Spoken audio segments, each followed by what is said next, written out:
What can we learn from the life of Gideon? We'll begin by answering that question today in Answers for Living.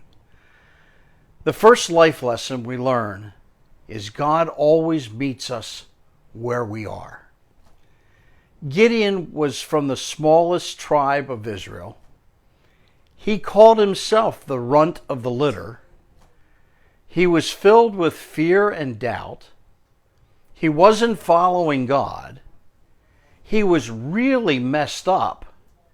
And God shows up, meets him right where he is, moves him forward one step at a time, and then uses him in a mighty way and makes him one of the people that show up in the Hall of Faith of Hebrews chapter 11 with Abraham and Moses and Isaac and Joseph and others.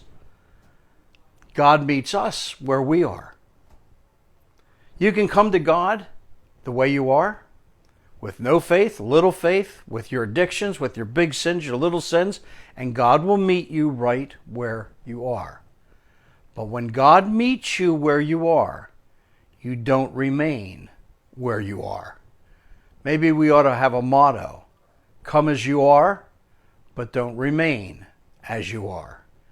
Perhaps you have really shaky faith. There's a story about a man whose son was demon-possessed.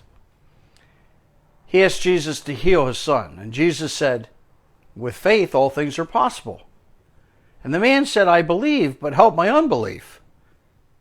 And Jesus did, and the son was set free. God meets us even in our struggling faith.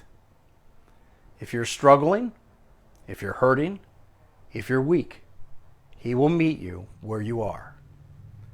Life lesson number 2 is, faith doesn't drive out fear. Faith overcomes fear. Gideon never got over his fear, but he did overcome his fear. He still did as God said because he knew God was with him, because he believed God. Faith didn't drive out the fear. It simply enabled him to overcome it by being obedient. Now here's the point. When you have faith, you will be obedient, even if you're afraid.